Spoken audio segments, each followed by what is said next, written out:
It's another day, another gist. Welcome to So This Happened, where we serve you the hottest story with a side of fun and flair. Now, the holidays may be over, but we are still in the New Year vibes, right?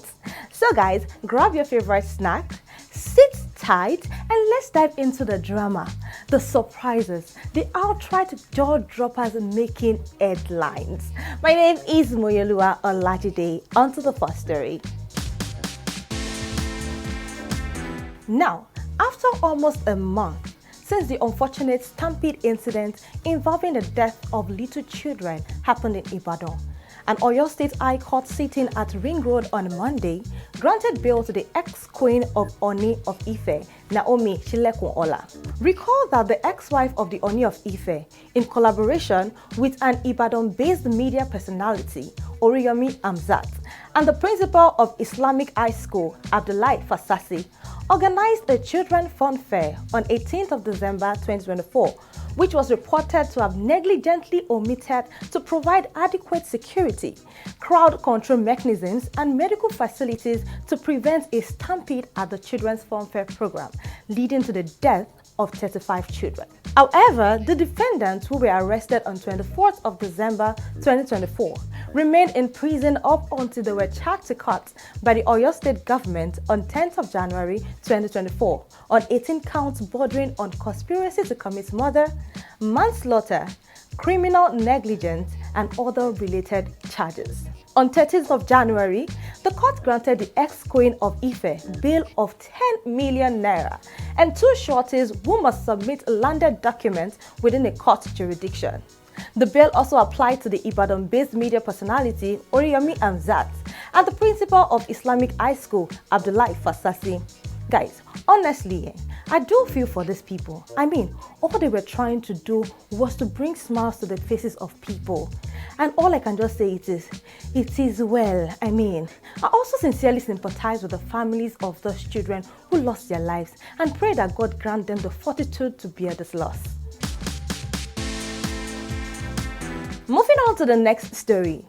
Guys, this previous week has been one filled with devastation and fear for the citizens of Los Angeles, California. Los Angeles, the city of dreams and iconic skylines. Well, not anymore, because flames have turned those skylines into ash clouds. Now, in recent wildfires in LA have been nothing short of devastating.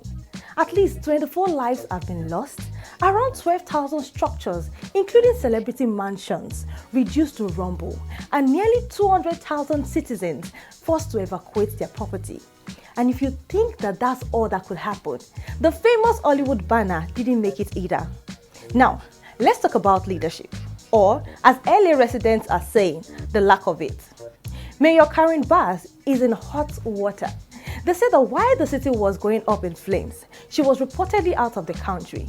Now, a petition demanding her resignation is gaining momentum with over 86,000 signatures so far. I mean, people are angry, and it is very rightly so. I mean, they say her absence during this crisis just shows how unprepared the city was for this disaster. But it's not just about the mayor here. Fire Chief Christine Corley also raised alarms about the city's budget cuts. According to her, these cuts have crippled the fire department's ability to respond to emergencies like this. And with wildfires becoming an annual nightmare in California, this is a conversation that can't be swept under the rug, or let's say under the ashes. Even President Joe Biden has cancelled his international trips to focus on the federal response. Meanwhile, residents are not holding back their frustration. Social media is buzzing with stories of families, including celebrities, losing their homes and the city's inability to protect its people. Honestly, guys, this wildfire is just more than a natural disaster.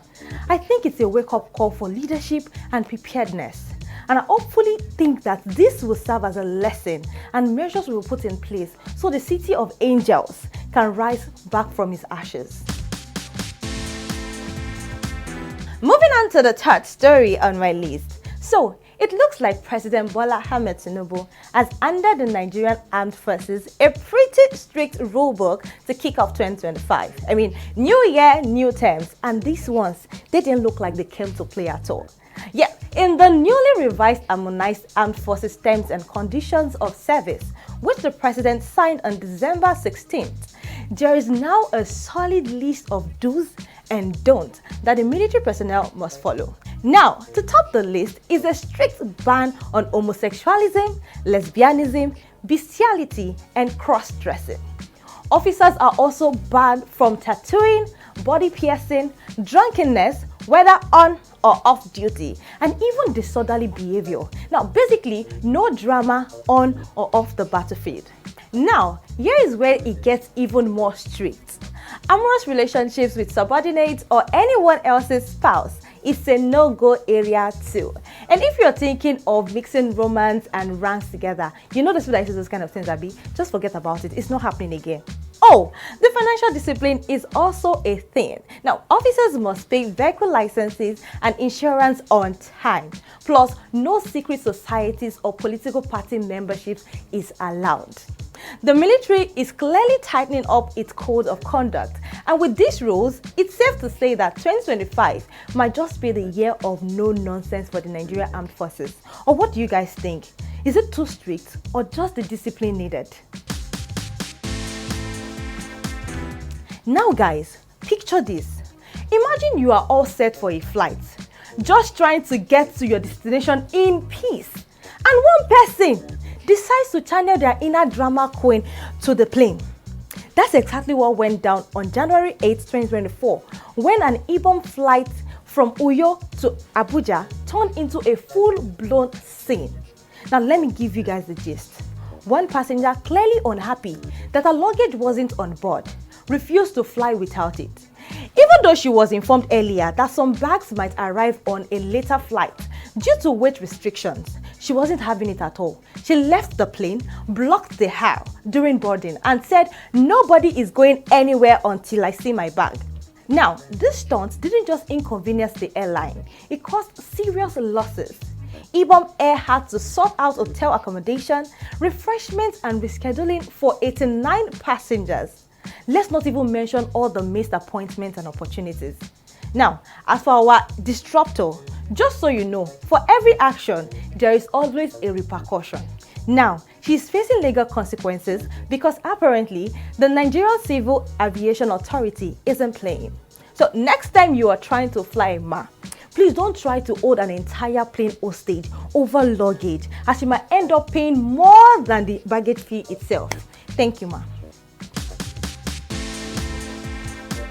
And that's all we have for you today, besties. Kindly like this video, comment, share, and follow for more updates on stories that are making the wave. My name is Moyoluwa Olajide.